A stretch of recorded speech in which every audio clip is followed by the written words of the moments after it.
इंसान सफल तब होता है जब वह दुनिया को नहीं खुद को बदलना शुरू कर देता है। तो जय हिंद मेरे प्यारे दोस्तों, मैं पवन कुमार सिंह आप लोग का हार्दिक स्वागत करता हूं प्रिपरेशन विद पवन अर्थात PWP में। तो कैसे हैं दोस्तों, उम्मीद करते हैं आप लोग अच्छे होंगे, मस्त होंगे, जबरदस्त होंगे और अपने पढ़ाई को कंटिन्यू किए होंगे दोस्तों। तो चलिए, जैसा कि आप लोग जो जानते हैं दोस्तों, हम लोग का जो पढ़ाई का कार्यक्रम चल रहा है उसी को कंटिन्यू करते हैं। और हम लोग जो पढ़ रहे थे दोस्तों, इसमें पढ़ रहे थे यूपी स्पेशल। और यूपी स्पेशल में दोस्तों आज हम लोग न्यू टॉपिक के साथ आए हैं जिसका नाम है यूपी की राजनीतिक व्यवस्था। अर्थात हम लोग आज पढ़ेंगे यूपी की राजनीतिक व्यवस्था, ठीक है ना। तो चलिए आइए, ज्यादा देर न करते हुए अपने पढ़ाई के कार्यक्रम को शुरू करते हैं। ठीक है दोस्तों, आइए ध्यान दीजिएगा। देखिए, आज हम लोग का जो टॉपिक है यूपी की राजनीतिक व्यवस्था, इसका मतलब कह सकते हैं आप लोग कि यूपी की जो राज व्यवस्था है, राज करने की व्यवस्था है, उसके बारे में हम लोग क्या करेंगे, डिस्कशन करेंगे। ठीक है ना दोस्तों, चलिए आइए।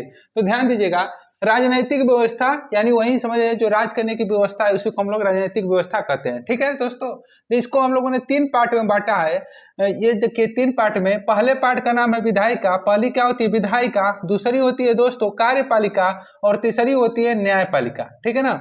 विधायिका, कार्यपालिका और न्यायपालिका, तीन पार्ट में क्या होती है, उत्तर प्रदेश में राज किया जाता है। इसी तरह भारत देश में भी राज किया जाता है। कितने प्रकार से, विधायिका, कार्यपालिका और न्यायपालिका। वो रहता है सेंट्रल लेवल पर दोस्तों, और ये है स्टेट लेवल पर। ठीक है ना। तो ये हमारा उत्तर प्रदेश की व्यवस्था है। हम लोग यूपी जी के पढ़ रहे हैं तो उत्तर प्रदेश का स्पेशल पढ़ते हैं। ठीक है ना। तो उत्तर प्रदेश के बारे में पढ़ेंगे। ठीक है। तो ध्यान दीजिएगा, जो विधायिका होती है और एक कार्यपालिका, एक न्यायपालिका, इन तीनों का कार्य दोस्तों अलग अलग होता है। देखिए, विधायिका का काम होता है कानून का निर्माण करना, अर्थात समझते हैं आप लोग, कानून को बनाने का कार्य कौन करती है, विधायिका। देखिए, अब जैसे कोई भी लॉ होगा, नियम होगा, कानून होगा या संशोधन होगा, उसको काम करने का काम कौन करेगी, विधायिका। ठीक है ना। विधायिका के द्वारा कानून बनाया जाएगा। अब उसको लागू कौन करती है बाबू, कार्यपालिका। इसको लागू कौन करती है, कार्यपालिका। ठीक है। अब लागू करने का मतलब यह है कि उसको जो धरातल पर उतारने का यानी जमीनी लेवल पर लागू करती है कौन, कार्यपालिका। अब इसमें न्यायपालिका का काम क्या होता है दोस्तों, न्यायपालिका ये करती है, जो ये कानून बनाए हैं ना साहब लोग, इन लोगों को देख रेख करने का कार्य कौन करती है, न्यायपालिका। और ये इस कानून को कहीं पर गलती ना हो जाए, अगर गलती ये लोग कर दिए हैं तो उसको न्याय दिलाने का कार्य कौन करती है, न्यायपालिका। अगर किसी के साथ शोषण हो रहा है या अन्याय हो रहा है तो उसको न्याय दिलाने का कार्य कौन करती है दोस्तों, न्यायपालिका। ठीक है ना। समझ में आया आप लोग, तीनों का कार्य अलग अलग है। याद रखिएगा दोस्तों, ये तो विधायिका और कार्यपालिका आपस में तो आप जोड़ सकते हैं, लेकिन न्यायपालिका को आप आपस में नहीं जोड़ सकते। न्यायपालिका क्या है दोस्तों, स्वतंत्र है। क्या है, न्यायपालिका एक स्वतंत्र बॉडी है। ठीक है ना। तो ये स्वतंत्र है, इसको किसी के ऊपर दबाव नहीं रहता है, ये स्वतंत्र निर्णय करती है। ठीक है। चलिए आइए आगे बढ़ते हैं। तो देखिए, अब ये जो कानून विधान बना रहे हैं हमारे, क्या मतलब कि विधायकों के द्वारा बनाया जाएगा। ठीक है ना। तो विधायिका होगी तो विधायकों के द्वारा कानून बनाया गया, लेकिन इसको लागू करने वाले व्यक्ति क्या होंगे, जितने भी अधिकारी होंगे, गवर्नमेंट ऑफिसर होंगे। और इसमें एक आ जाता है राज्यपाल। ठीक है ना। राज्यपाल और गवर्नमेंट ऑफिसर जो होते हैं, ये क्या करते हैं, इसको कानून को लागू करने का कार्य करते हैं। ठीक है ना। और उसके बाद न्यायपालिका में जितने भी जज होते हैं वो सभी क्या करते हैं, इसका देख रेख करते हैं। ठीक है ना, समझ में आया। चलिए आइए आगे बढ़ते हैं। अब यहाँ पे ध्यान दीजिएगा दोस्तों, पहले विधायिका पढ़े थे, तो विधायिका में तीन बॉडी होती है, जिसका पहले होता है विधानमंडल। विधायिका का निर्माण कैसे होता है, विधानमंडल से ना, इसी का पाठ है। तो हमारे जब संविधान में आप लोग आएंगे तो संविधान में आर्टिकल 168, कितने बाबू, संविधान में आर्टिकल 168 में लिखा गया है विधानमंडल के बारे में। और विधानमंडल में तीन बॉडी है, जिसका नाम है, पहले का नाम है विधानसभा, फिर उसके बाद विधान परिषद और राज्यपाल। ठीक है ना। विधानमंडल तीन लोगों से मिलकर बना है। पहला हो जाएगा विधानसभा, विधान परिषद और राज्यपाल। ठीक है दोस्तों, याद रखिएगा। लेकिन इसमें आप लोगों को एक चीज दिखाई दे रहा होगा, कई जगह ऐसा राज्य है दोस्तों जहां पर कि ये विधान परिषद नहीं है। विधान परिषद नहीं है, केवल क्या है, विधानसभा और राज्यपाल के द्वारा ही वहां के राज्य का शासन चलाया जाता है। ठीक है ना दोस्तों, तो याद रखिएगा। लेकिन उत्तर प्रदेश एक ऐसा राज्य है कि जिसमें विधानसभा भी है और क्या है, विधान परिषद भी है, दोनों मिला है। ठीक है ना। यानी विधानसभा और विधान परिषद दोनों मिलकर क्या करता है, कानून बनाता है। इसलिए उत्तर प्रदेश की जो राज्य व्यवस्था है उसे हम लोग क्या कहे हैं, द्विसदनात्मक राज्य व्यवस्था। उत्तर प्रदेश की राज्य व्यवस्था कैसी है दोस्तों, तो उत्तर प्रदेश की राज्य व्यवस्था कैसी हो जाएगी द्विसदनात्मक राज्य व्यवस्था। और क्यों होगी? ये इसलिए होगी क्योंकि यहाँ पर विधानसभा और विधान परिषद दोनों मिलकर क्या करते हैं, कानून को बनाते हैं। तो आप लोग के दिमाग में आएगा कि पूरे भारत में ऐसे कितने राज्य हैं जिसमें कि विधान परिषद अवेलेबल है, यानी कि मौजूद है, ठीक है ना दोस्तों। तो पूरे भारतवर्ष में ऐसे केवल 6 ही राज्य हैं दोस्तों जिसमें क्या है, विधान परिषद उपलब्ध है। उन 6 राज्य पेपर में पूछता है और मोस्ट इंपॉर्टेंट है, इसको याद रखिएगा दोस्तों। तो आइए ध्यान दीजिएगा, जो हम कहे थे कि मतलब कि द्विसदनात्मक जो सांसद द्विसदनात्मक शासन प्रणाली जो चलती है दोस्तों, भारत के 6 राज्यों में चलती है, जिसमें से कि पहला हो जाता है यूपी, फिर बिहार, फिर कर्नाटक, फिर महाराष्ट्र, फिर तेलंगाना, फिर उसके बाद दोस्तों आंध्र प्रदेश, ठीक है ना। तो आप लोग को समझ में आया कि जो भारत में विधान का परिषद की जो प्रणाली है ये 6 राज्यों में चलती है, जिसमें से पहला राज्य हो जाएगा यूपी, दूसरा हो जाएगा बिहार, तीसरा कर्नाटक, चौथा हो जाएगा महाराष्ट्र, पांचवा होगा तेलंगाना और छठवां हो जाएगा दोस्तों आंध्र प्रदेश, ठीक है ना। समझ में आया कि नहीं? ये 6 के 6 जो राज्य हैं इन सब में क्या है, द्विसदनात्मक प्रणाली चलती है, ठीक है ना। आप लोगों को क्लियर हुआ है अब? ठीक है, तो चलिए अब आगे बढ़ते हैं। अब आगे दोस्तों बढ़ेंगे तो सबसे पहले एक ही चीज आएगा। तो देखिए यहाँ पर हमारे पास आर्टिकल 168 के तहत हमने विधानमंडल का क्या क्या गठन किया। जब विधानमंडल का हमने गठन किया तो इसमें 3 चीजें थी, विधानसभा, विधान परिषद और राज्यपाल। तो आप लोगों से अगर पूछा जाए कि उत्तर प्रदेश क्या द्विसदनात्मक व्यवस्था है, कई बार पूछा गया, यूपी पुलिस में ही पूछा गया, ठीक है दोस्तों। तो उत्तर प्रदेश की जो मतलब कि संसद प्रणाली है कैसे द्विसदनात्मक है, इसमें विधानसभा भी है और विधान परिषद भी है, ठीक है ना दोस्तों। तो चलिए अब आते हैं हम लोग विधानसभा के बारे में पढ़ते हैं सबसे पहले, फिर उसके बाद पढ़ेंगे हम लोग विधान परिषद, फिर राज्यपाल, ठीक है ना। इसी क्रम में हम लोग आगे बढ़ेंगे। तो पहला हम लोग के पास था ये विधानसभा, तो विधानसभा के बारे में डिस्कशन करते हैं, ठीक है दोस्तों। तो चलिए आइए विधानसभा के बारे में देखते हैं। तो उत्तर प्रदेश में जो विधानसभा का गठन हुआ था दोस्तों, ये हुआ था 1937 में। कब हुआ था? 1937 में। याद रखिएगा कि उत्तर प्रदेश में विधानसभा का गठन कब हुआ था? 1937 में। अगर यही पूछा जाए कि स्वतंत्रता के बाद वो विधानसभा का गठन कब हुआ था, तो स्वतंत्रता के बाद दोस्तों विधानसभा का जो गठन हुआ था 8 मार्च, कब हुआ था? 8 मार्च 1922 को।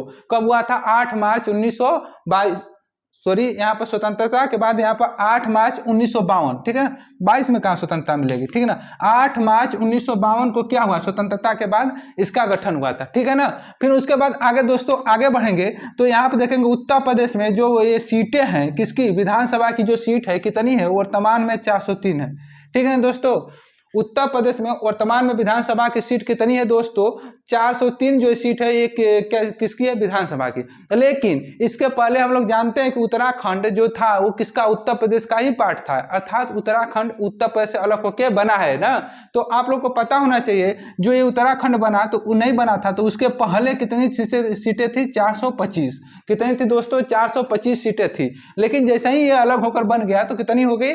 अब बची हैं वर्तमान में 403 सीटें बची हैं। पहले कितनी सीटें थी मैक्सिमम उत्तर प्रदेश की? विधानसभा की कितनी थी बाबू? विधानसभा की 425। जब उत्तराखंड अलग हो गया तो कितनी बची है? 403। क्लियर हो गया? चलिए आगे आते हैं। अब इसमें देखिए एससी को आरक्षण मिला है, ठीक है ना। एससी एसटी एक ऐसा मतलब कि एससी एसटी को जो हमारे विधानसभा में आरक्षण दिया गया है दोस्तों, तो एससी आरक्षण सीटें कितनी है? 84 को है, याद रखिएगा, पूछा गया है ना। और एसटी आरक्षण सीटें कितनी है? 2। एसटी आरक्षण सीट 2 है, एससी आरक्षण सीट 84 है। अगर दोनों को मिला दें तो टोटल हो जाता है दोस्तों, तो टोटल एससी और एसटी के आरक्षण सीटें कितनी हो जाती है? 84 तो 86 हो जाती है। कितनी हो जाती है? 86। क्लियर हुआ? तो आप लोगों को समझ में आया होगा कि यूपी में विधानसभा का गठन 1937 में हुआ था। स्वतंत्रता के बाद 8 मार्च 1952 में हुआ था दोस्तों। जो इसमें सीटें थी वर्तमान समय में सीटें कितनी है? 403 है। और उत्तराखंड जब अलग नहीं हुआ था तब सीटें 425 थी।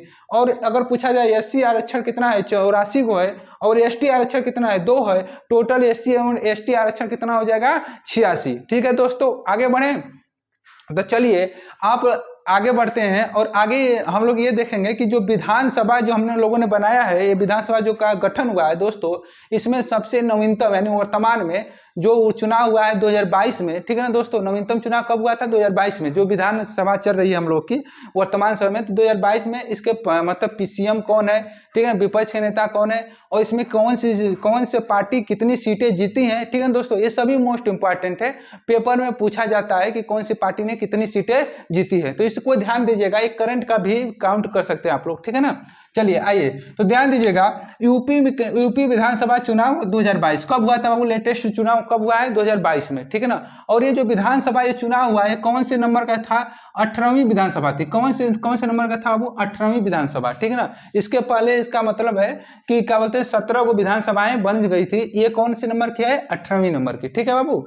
अगर हम बात करें कि इसे चुनाव कब हुआ था, तो देखिए 10 फरवरी से लेकर 7 मार्च तक हुआ था। कब बाबू चुनाव हुआ था? 10 फरवरी से शुरू होकर 7 मार्च तक ये क्या करा था? चुनाव चला था, ठीक है। और इस चुनाव में देखिएगा इस कौन सी पार्टी जीती थी, तो दोस्तों याद रखिएगा इस चुनाव में जो बीजेपी थी, बीजेपी को 255 सीटें मिला था। कितना बाबू? बीजेपी को 255 सीटें मिली थी। और एसपी का मतलब समाजवादी पार्टी को 111 सीटें मिली थी। कितनी बाबू? 111 सीटें किसको मिली थी? समाजवादी पार्टी को।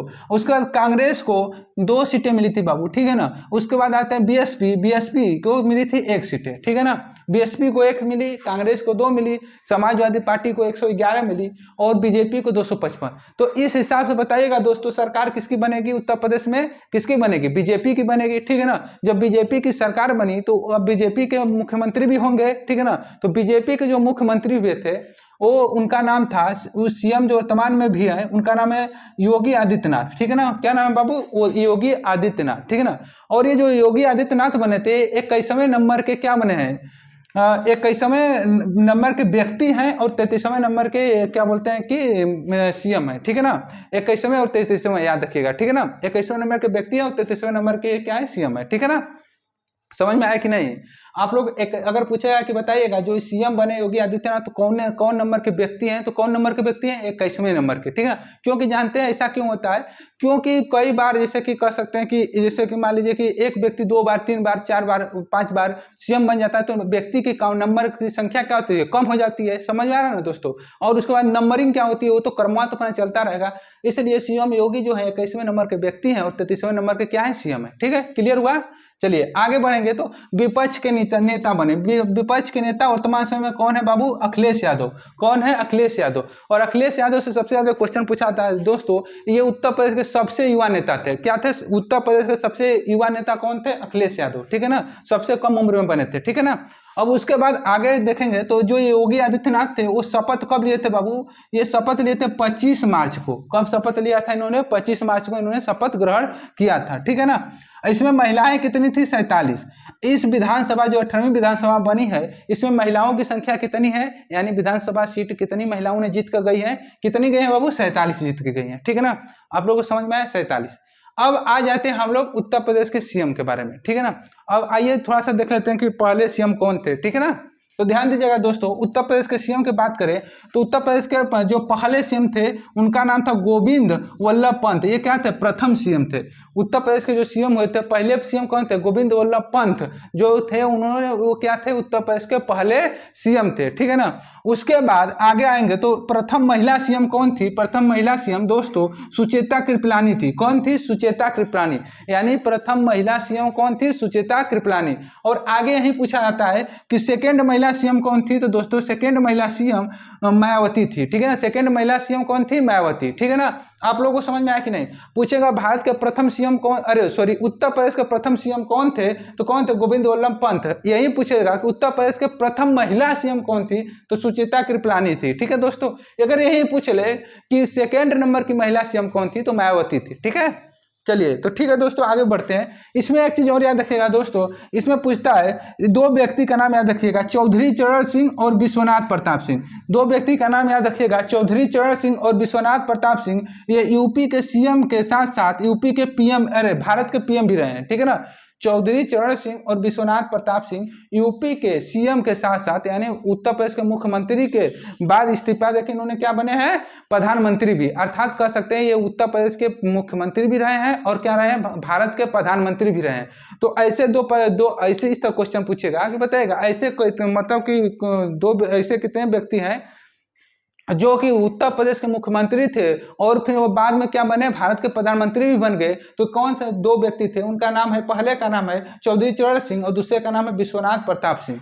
अगर ये क्वेश्चन पूछ ले दोस्तों कि बताइएगा उत्तर प्रदेश में टोटल पीएम कितने दिए हैं, यानी उत्तर प्रदेश से कितने लोग पीएम बने हैं, तो कितने लोग पीएम बने हैं उत्तर प्रदेश से दोस्तों? 8 लोग। कितने लोग? 8 लोग, यानी 8 व्यक्ति उत्तर प्रदेश से ऐसे थे जो कि भारत के प्रधानमंत्री बने हैं। ठीक है ना दोस्तों? तो चलिए दोस्तों, उम्मीद करते हैं कि आप लोग के समझ में आया होगा। हमने इस पार्ट 1 में भारत यूपी की राजनीतिक व्यवस्था में पार्ट 1 में दोस्तों हम लोगों ने पढ़ा है विधानसभा के बारे में, और पार्ट 2 में हम लोग पढ़ेंगे विधान परिषद और राज्यपाल के बारे में। ठीक है ना? इसी का यूपी के राजनीतिक राज्य व्यवस्था का पार्ट 2 आएगा बहुत जल्द। ठीक है ना दोस्तों? तो उम्मीद यही करते हैं दोस्तों कि जितना आज पढ़ाए हैं उतना अच्छी तरीके से समझ में आया होगा। ठीक है दोस्तों, समझ में आया होगा तो कमेंट बॉक्स में जरूर बताइएगा। आज के लिए इतना ही, धन्यवाद, thank you so much, love you all. बस इसी तरह प्यार एंड सपोर्ट बनाए रखिएगा दोस्तों, धन्यवाद।